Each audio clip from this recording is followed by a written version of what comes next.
मंत्र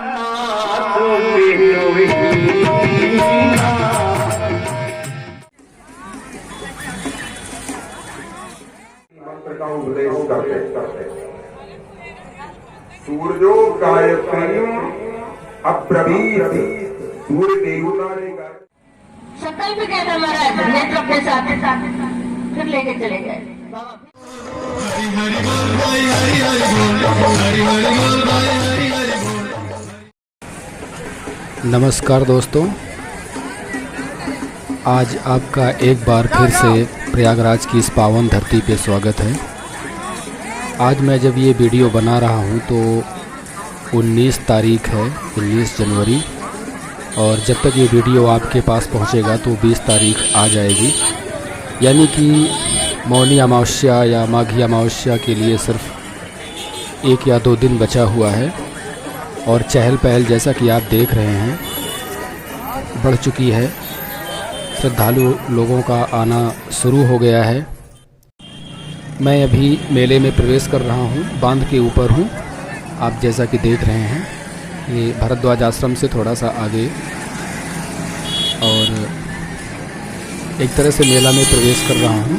और मैं आपका ज़्यादा समय न लेकर के सीधे उस पार चलूँगा और वहाँ पहुँच के आज मैं कोशिश करूँगा किसी एक जगह पे कोई कथा हो या कुछ ऐसा हो, वहाँ पे मैं थोड़ा सा आपका रोकना चाहूँगा। मेले में घूमना तो ठीक है, मेला घूमने के लिए ही होता है, पर कुछ जगह रुकना भी चाहिए जहाँ से कुछ मिल सके और कुछ पल्ले भी तो पड़ना चाहिए। तो इसलिए मैं देखता हूँ, मेरे हिसाब से जो ठीक लगेगा मैं वहाँ थोड़ा सा आपका समय भी लूँगा और चलते हैं सीधे उस पार। और पुल नंबर 3 से ही निकलेंगे आज भी। और सबसे पहले मैं यहाँ थोड़ा सा दिखाता हूँ, थोड़ा ऐसे 2-4 जगह दिखाऊंगा, फिर जहाँ मुझे ठीक लगेगा वहाँ मैं देखूँगा। ये नेत्र अपने साथ संकल्प किया था महाराज नेत्र अपने साथ फिर लेके चले गए। बाबा फिर वैसे ही हो गए, अंधे हो गए बाबा। बाबा वहाँ से श्रीनाथ जी का दर्शन करते थे और वहीं पे अपना विचरण करते थे। बाबा के साथ एक भक्त रहा करता था, एक बच्चा था गोपाल नाम का, बाबा की सेवा में रहता था। एक दिन की बात है, बाबा को खाना दिया उसने और पानी रखना भूल गया, किसी कार्य में वहां से चला गया बाहर। बाबा के अचानक अटक गया ग्रास गले में। बाबा जब प्राण मतलब निकल रहे हो, अटकने लगा एकदम से ग्रास, बाबा की आंखें निकलने लगी। चलिए आगे बढ़ते हैं और दूसरे पंडाल में देखते हैं। दोस्तों, आप लोगों ने अगर चैनल को सब्सक्राइब ना किया हो तो जल्दी कर दीजिए और बेल आइकन को भी दबा दीजिए और इसको वीडियो को शेयर भी कर दीजिए आपके जो भी ग्रुप हो, ताकि सबके पास ये पहुंच सके। और आप लोगों से ये भी निवेदन है कि अगर मेले में कुछ आपको देखना हो तो आप कमेंट बॉक्स में आकर के कमेंट कर सकते हैं, बता सकते हैं। आइए यहाँ भी देख लेते हैं। संस्कार होता है और उस यज्ञोपवीत में माता ने जब जनेऊ हुआ तो सूर्य भगवान आकर के बामन भगवान के कान में गायत्री मंत्र का उपदेश करते। सूर्यो गायत्री अब्रवीत सूर्य देवता ने गायत्री मंत्र दिया, बृहस्पति ने पहनने के लिए जनेऊ प्रदान किया। बृहस्पति ब्रह्मसूत्रम ददौ और कश्यपो मेखलाम, कश्यप ऋषि ने मेखला दिया। भूमि मृगचर्म, पृथ्वी ने मृगचर्म दिया। ये शायद श्रीमद् भागवत कथा है। चलिए आगे बढ़ते हैं। मैं आगे और भी देखता हूँ और कोशिश करूँगा जहाँ भी मुझे थोड़ा सा अच्छा लगेगा तो मैं वहाँ रुकूँगा और आपको कोशिश करूँगा अच्छी कथा सुनाने के लिए। मैं ये कह रहा था कि अगर आप लोगों की कोई ऐसी फरमाइश हो कि ये चीज़ हमको वहाँ की दिखाई जाए तो आप लोग निसंकोच कमेंट बॉक्स में आकर के बताइएगा और मैं पूरा प्रयास करूँगा वो चीज़ आपको दिखाने के लिए।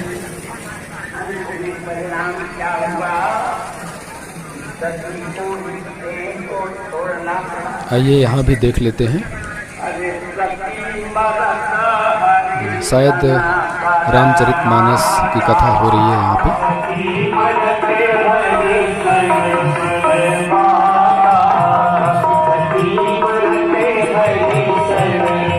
ये ठीक है, ये ठीक लग रहा है।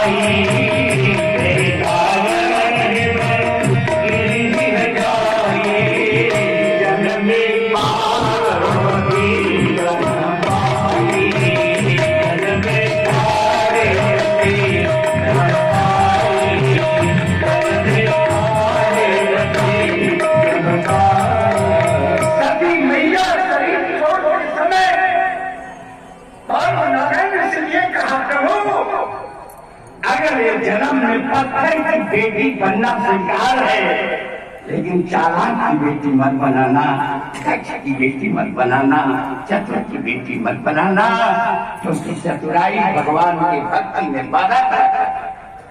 क्या लगेगा तुम्हारा जीवन दो तेरी कारण हिमगिरी गिरजाई, जनवी पार्वती तन पाई। पार्वती जी है कौन? आप सब विद्वान से हृदय श्रोता मिलते हैं। भवानी शंकरो वंदे श्रद्धा विश्वास रूपिणो। पार्वती जी श्रद्धा स्वरूप और भगवान शिव विश्वास स्वरूप है। मैया श्रद्धा स्वरूप है। और याद रखिएगा, श्रद्धा पैदा कहाँ होती है? जहां मैं ना होती है, जहां मैं नहीं होता वहीं श्रद्धा पैदा होती है। श्रद्धा की उत्पत्ति ही मैना के यहाँ होती है। पार्वती जी मैना के गर्भ से आती हैं। मैना जहां मैना, हमारी पार्वती मैया की जो मैया है ना, वो मैना है। और जो श्री किशोरी ललित सीता जी की मैया है वो सुनैना। एक मैना है, एक सुनैना है। जहां मैं नहीं होता वहीं श्रद्धा पैदा होती है। और जहां सुंदर निगाह होती है, ठाकुर जी को देखने के लिए ललक होती है, वहीं भक्ति का प्रागट्य होता है। धर्मरागी बंदो, वहीं भक्ति का प्रागट्य होता है। तही कारण हिमगिरी गिरजाई, जननी पार्वती तन पाई। एक बात बताऊं, श्रद्धा पैदा होने के बाद अगर श्रद्धा आप में आ गई तो संत अपने आप चल करके आपके यहाँ जाते हैं। संत बड़े दयालु होते हैं, याद रखिएगा। संत हृदय नवनीत समाना, कहा कबीर पर कहीं न जाना, निज परिताप द्रवई नवनीता, पर दुख द्रवन संत सुसु नीला। मक्खन की तुलना संत से की गई, लेकिन गोस्वामी जी ने कहा ये तुलना ठीक नहीं की गई, क्योंकि मक्खन को जब गर्म करोगे तब पिघलेगा, लेकिन संत के पास दूसरों को अगर दुख पहुंचाओगे तो संत का हृदय पिघल जाता है, द्रवीभूत हो जाता है। हमारे संत इसका कहते हैं। कहे संत और श्रद्धा में बड़ा अच्छा संबंध है। जो लोग मानस का अवगाहन करते हैं आनंद लेंगे। संत की तुलना बाबा ने किससे किया? अरे संत सभा, संत सभा, संत की सभा को बाबा कहते हैं ये आम के वृक्ष है, आम की बाग है। ये आम के बगीचे हैं और श्रद्धा श्रद्धा बसंत ऋतु है। बगीचे का और बसंत का संबंध है कि नहीं है? आप बताएं। कि संत सभा अनुपमा हमारा संत सभा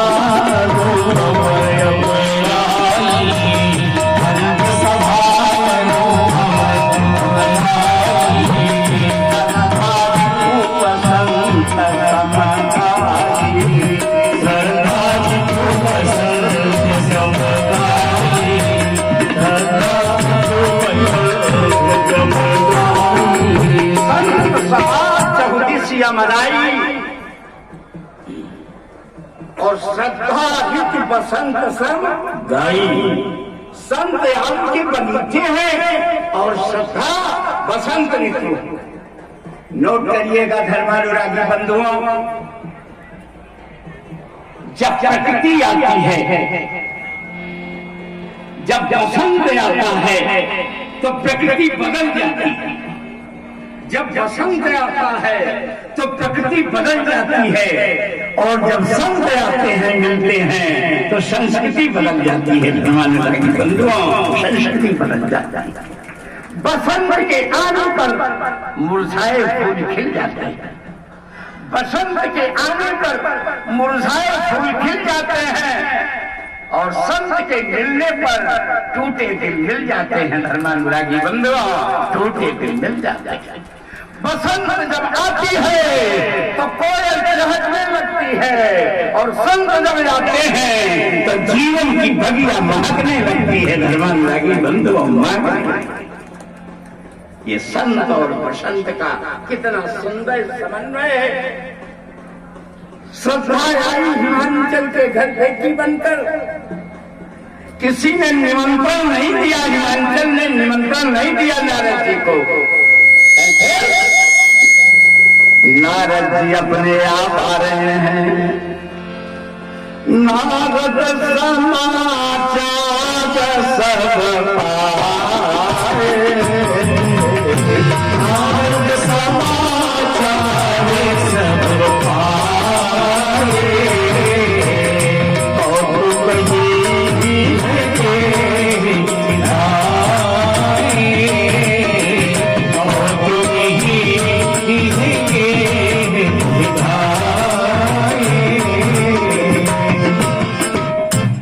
बुलाया नहीं था, कारण नहीं दिया, केवल श्रद्धा आई और श्रद्धा से मिलने के लिए संत अपने आप आ रहे हैं। नारद समाचार सब पाए, नारद समाचार सब पाए, और तुम ही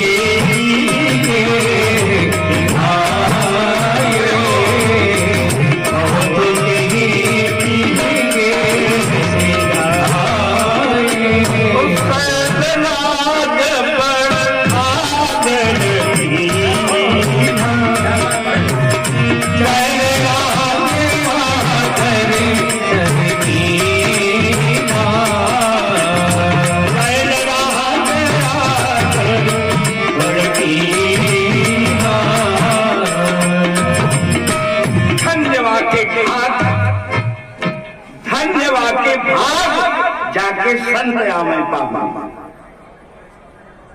संत अगर आगे अतिथि बन के तो आपका भाग्योदय हो गया, आपका भाग्योदय हो गया। और जैसे पता चला हिमाचल को तो शैलराज बड़े आदर आसन दिया, चरण दो, और चरण धोने के बाद सुता बोल मेली सुता बोल मेरी मुनि चरना।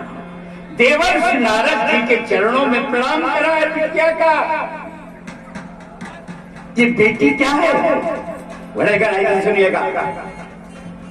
हमारे अंदर की जो वृत्ति है यही कन्या के रूप में होती है, यही बेटी होती है। हमारी जो वृत्ति है यही बेटी बनकर के पैदा होती है। धर्मानुरागी बंधुओं, बेटी को केवल दिया ही दिया जाता है, लिया नहीं जाता। तो हमारे परिवार में परिजनों को अपने बेटी बेटों के प्रति बड़ा प्रेम होता है, बड़ी ममता होती है। हिमांचल जी ने सोचा बड़े सौभाग्य से आ गए हैं ब्रह्मर्षि जी, तो कुछ लाभ ले लिया जाए। उन्होंने कहा महाराज अगर बुरा न माने तो मेरी बिटिया का हाथ देख लीजिए। हमारे देवर्ष नारद जी बहुत अच्छे पामिस्ट हैं, बहुत अच्छे ज्योतिषी, बहुत अच्छे। आपको ज्योतिषी मिलते होंगे ना, सिविल लाइन में चले जाइए, आगे चले जाइए, जगह जगह आपको तोता लिए बैठे हैं, तो कुंडली लिए बैठे हैं, पत्ता लिए बैठे हैं। और आपने सोचा कोई दिखा दो, पहुंचेंगे तो कहते हैं, पहली बार कहते हैं आप तो दूसरों के लिए बहुत अच्छा करते रहते हैं, लेकिन आपके लिए कोई अच्छा नहीं चाहता। अरे कह महाराज बिल्कुल सुनो, यही है, यही है, हम दूसरों का भला चाहते हैं लेकिन हमारा कोई भला नहीं चाहता। फिर वो कहते हैं ज्योतिषी जी कि आप बचपन में कई बार गिरे होंगे और कई बार उठे होंगे। तो कहा बिल्कुल महाराज कई बार गिरे कई बार उठे, तो बचपन में नहीं गिरेंगे तो 55 में गिरेंगे। बचपन में नहीं गिरेंगे तो 55 में गिरेंगे। कुछ ठीक ठीक चीजें हैं जो बताते हैं। और आज जैसे कहा हिमांचल ने टीका सर्वज्ञ तुम्हारा, अरे गति सर्वत्र तुम्हारा,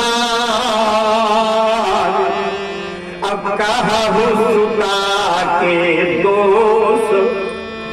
पहले दोष बताना महाराज, पहले मेरी बिटिया का अवगुण बताना दीजिएगा, बड़ी गहरी बात। समय होता तो मैं आपको विस्तार में ले जाता रामायण की कथा में, समय कम है, आप इतने ध्यान दीजिएगा। त्रिकालज्ञ सर्वज्ञ तुम्हारा, गति सर्वत्र तुम्हारा, तो कहा सुता के दोष गुण, मुनिवर हृदय। हे महाराज मेरी बिटिया का हस्तरेखा देख ले और इसका दोष बताएं, अवगुण बताएं पहले, बाद में गुण बताइएगा। गौर से सुनिए, संत दोषदर्शी नहीं होते, संत दूसरे का दोष नहीं देखते। याद रखिएगा, ये संत वृत्ति है, ये संत दृष्टि। संत दृष्टि भी ये है कि कोई किसी का दोष न दिखाई दे आपको। यही लक्ष्मण बार बार आरोप लगाते हैं सरकार के ऊपर, आपको किसी का दोष ही नहीं दिखाई देता, जो कहता है आप उसी को मान जाते हो। भगवान ने कहा कैसे समुद्र पार करूं, विभीषण ने कहा प्रार्थना करो, तो आसन बिछा के हाथ जोड़ के प्रार्थना करने लगे। ये भी कोई बात है? लक्ष्मण को बड़ा बुरा लगा। मंत्र नया लक्ष्मण मन भावा। तो आप तो महाराज ऐसे सीधे हो कि किसी सबको, आपको किसी का उदय नहीं दिखाई देता। सो संत की दृष्टि दोष की नहीं होती, बड़े गौर से सुनिएगा। लेकिन पिता आज्ञा क्या कर रहा है? कहा सुता के दोष। पहले दोष बताइए महाराज। पूछा गया पहले दोष, लेकिन संत अपने स्वभाव के अनुसार दोष नहीं बताए, पहले गुण बताए। धर्मानुरागी गुण बताए। देखें साधना गजब गजब गारहस्थ जीवन में रहकर भी आप साधना हो सकते हैं। बस घर में रहना ये कोई बुरी बात नहीं है, ध्यान दीजिएगा। कबीरदास जी ने दोहा लिखा, कबीरा खड़ा बाजार में लिए लुकाठी हाथ, और जो घर फूकई अपना तो चला ही हमारे साथ। हमारे साथ चलना, पहले अपना घर फूक के आओ। नहीं तो कोई दिक्कत आएगी तो भाग के घरे जाओगे। इसलिए जितने बदमाश हैं उनका घर उजाड़ा जा रहा है इस समय बुलडोजर से, क्योंकि कहीं भागने लायक कहीं भागने लायक रह। याद रखिएगा। इसीलिए कबीरदास जी ये बात बहुत पहले कह गए थे, जला दो, जला के आओ तो हमारे साथ चलो। देखो, घर जलाना वैराग्य नहीं है। ध्यान दीजिएगा, बड़े गौर से सुनिएगा। घर जलाना वैराग्य नहीं है। घर में रह करके घर को अपना न मानना वैराग्य है, धर्मानुरागी। घर हमारा नहीं है, रहिए घर में। अंदर से, शरीर से त्याग करना, बुद्धि से त्याग करना, ये त्याग होता है। लेकिन मन से त्याग करना ये वैराग्य होता है। मन ही उतरना चाहता है, मन ही उतरना, इसको वैराग्य बोलते हैं। और ये आसक्ति जल्दी छूटती नहीं है, नहीं छूटती जल्दी। एक सज्जन हमसे कहने लगे, महाराज आसक्ति किसको कहते हैं? हमने कहा उसी को कहते हैं जो आप तो शक्ति हो लेकिन जल्दी जा न सकती हो, उसी को आसक्ति कहते हैं। छोड़ती नहीं है उसको आसक्ति। इसलिए हम आपसे प्रार्थना कर रहे हैं, बड़े गौर से सुनिएगा। जब उन्होंने कहा कहो सुता के दोष गुण, तो हमारे नारद जी ने गुण बताना शुरू किया। बेटियों का गुण सुनिए। बेटियां भी आई हुआ करें, सबके घर में बेटियां हैं। बेटी को होना कैसे चाहिए, वैसी ही हमारी पार्वती जी। क्या कहा कि सुंदर सहज सुशील सयानी, सुंदर सहज सुशील सयानी, सुंदर सहज सुशील सयानी, नामो मायम्बिका भवानी, नामो मायम्बिका भवानी, नामो मायम्बिका भवानी, सुंदर सहज सुशील सयानी, सुंदर सहज सुशील सयानी, नामो मायम्बिका भवानी, नामो मायम्बिका भवानी। सुंदर सहज, बेटियों को सहज सुंदर होना चाहिए, श्रृंगार से नहीं। सहजता में भी सुंदरता है। हमारे राम जी सहज सुंदर हैं कि मन जाहि राजो मिलहि सोबर, सहज सुंदर सावरो, जाहि राजो मिलहि सोबर, सहज सुंदर सावरो, करुणा निधान पुजाल शील, सजेह जानत रावणो, करुणा निधान पुजाल शील, सजेह जानत रावणो। सुंदर सुंदर सुंदर। ब्यूटी के चक्कर में ड्यूटी लोग ले जाते हैं। आप आजकल तो लेडीज ब्यूटी पार्लर नहीं, जेंट्स ब्यूटी पार्लर जगह जगह शहरों में खुले हैं। सुंदर बन रहे हैं, सुंदर बन रहे हैं। सौंदर्य प्रसाधनों को जुटा के सुंदर बनना वो सुंदरता नहीं है। सुंदरता नेचुरल होनी चाहिए, सहज होनी चाहिए, नेचुरल। हमारी मैया बेटी के रूप में है। नारद जी यहाँ देख रहे हैं, कह रहे हैं आपकी बिटिया सुंदर सहज। व्यक्तिगत गुण बता रहे हैं, बड़े सावधानी सुनिए। शरीर से सहज सुंदर है, स्वभाव से प्राइट है, विनम्र है, सुशील है, और बुद्धि से सयानी है, चतुर। ये 3 क्वालिटी होनी चाहिए बेटियों। शरीर से सहज सुंदर, बिना किसी सौंदर्य प्रसाधन के, और हृदय से स्वभाव से सुशील हो, विनम्र हो, पोलाइट हो, और बुद्धि से सयानी हो, चतुर हो, गोबर न हो।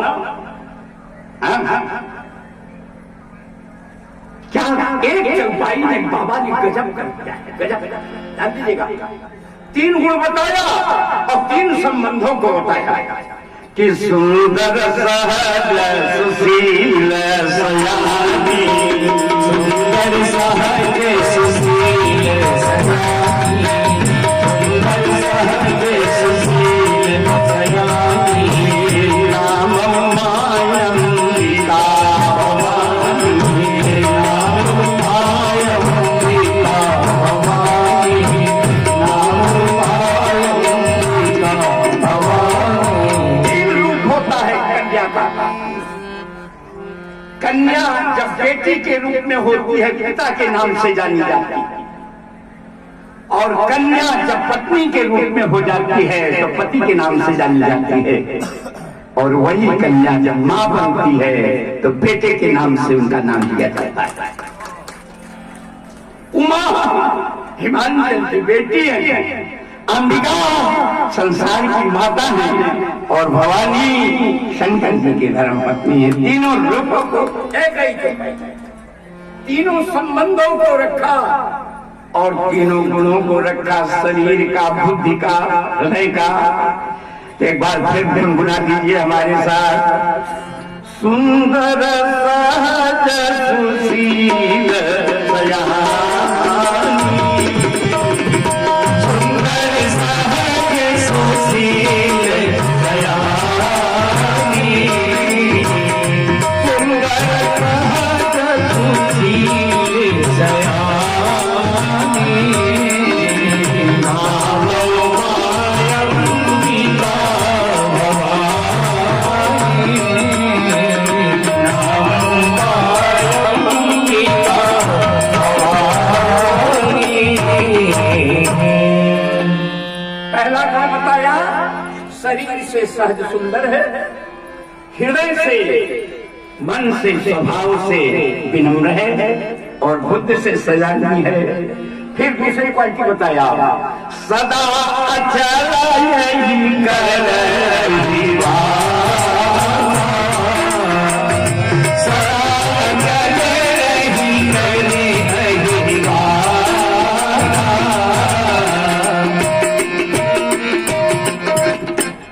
सब गुण हो कन्या में, और अगर पति के हृदय के ऊपर राज्य न किया, खोपड़ी पर नहीं, आजकल खोपड़ियों पर राज्य करती है, खोपड़ी पर। इसीलिए हृदय पर शासन करिए, हृदय पर शासन करिए। इसलिए हमारे देवर्ष नारद जी ने कहा अचल नहीं बात होगा, अचल नहीं बात होगा। क्यों? कह हो जी संत पिया पिया, हो ही संत पिया पिया,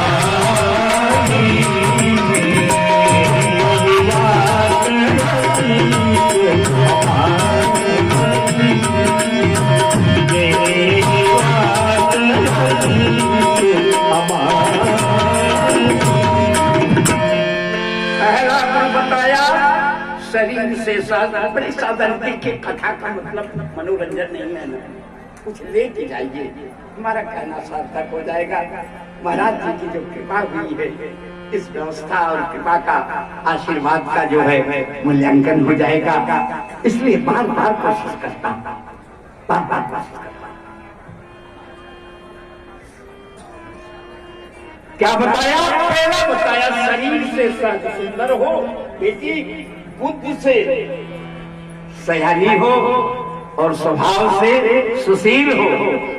वो ही संतत प्रिय ही पियाली, चिर यही बात आशीष हमारी, चिर यही बात होगा। सदा अचल नहीं कर नहीं बाता, अखंड सौभाग्यशाली होगी, सौभाग्यशाली होगी, अखंड सौभाग्य होगा। अब तक तो व्यक्तिगत गुण बताया, अब परिवार के लिए बता रहे हैं इसका क्या योगदान होगा। सदा अचल यही करही भाता, सदा अचल यही करही भाता,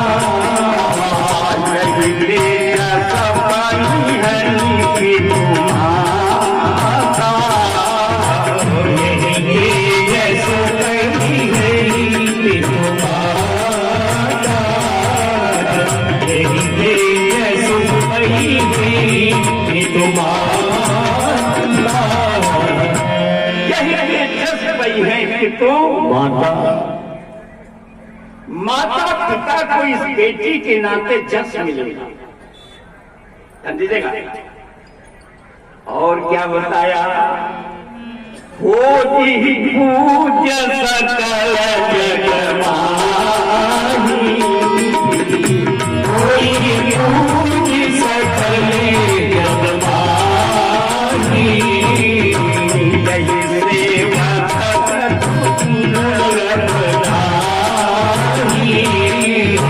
यही सेवक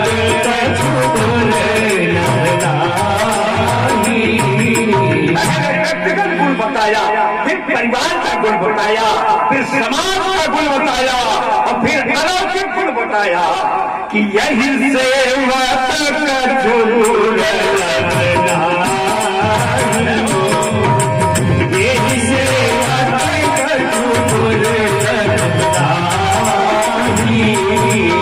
झूल यही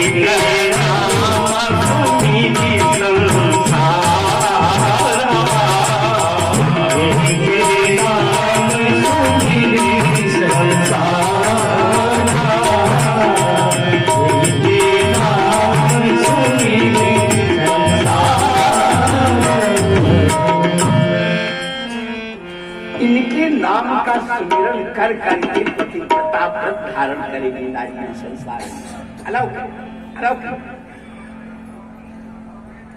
और अंत में कहा, हे हिमांचल जी, आपकी बिटिया सुलक्षणा है, सब इसमें सुंदर लक्षण हैं, लेकिन अब कछु सुनो, थोड़ा सा अवगुण भी सुनिए, क्योंकि आपने दोष कहा था, तो दोष मैंने पहले नहीं बताया, मैंने गुण बताया, लेकिन अब थोड़ा सा दो चार अवगुण सुन लीजिए। सुना मुझे अब अवगुण नाम तो लिया दो चार अवगुण का, लेकिन जब गिनाने लगे ना तो अवगुणों की लंबी लिस्ट खड़ी कहें क्या, ध्यान दीजिएगा, हमारी माताएं ध्यान से सुनेंगी, बेटियां ध्यान से सुनेंगी। ये मानस का बहुत ही दिव्यतम भाव है, ध्यान दीजिएगा, इससे हमारा परिवार आदर्श परिवार बनेगा। क्या कहा हमारे नारद जी ने, इसका जो पति मिलेगा उसमें क्या क्या चीजें होंगी। हिमांचल मैना ने कहा, बताइए महाराज जी क्या कैसा पति मिलेगा। तो हमारे नारद जी बोलना शुरू किए, अगुण मान मातु पितुहि, अगुण मान मातु पितुहि, अगुण मान मातु पितुहि,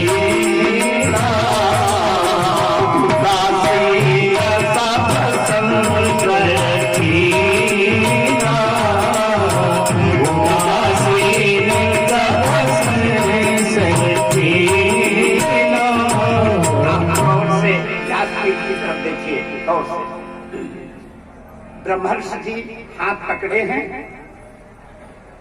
पार्वती जी का, माता पिता और पार्वती तीनों लोग सुन रहे हैं। नारद जी ने कहा, इसको जो पति मिलेगा अगुण कोई गुण नहीं। अब क्या कहा, कोई गुण ही नहीं होगा। तो बहना की दीवानों में आंसू आ गए, गुणहीन पति मिलेगा, इसको मेरी बेटियां कैसे जीवन गुजारेंगे, कैसे गुजारेंगे। लगी न तेरा मोह, लगी न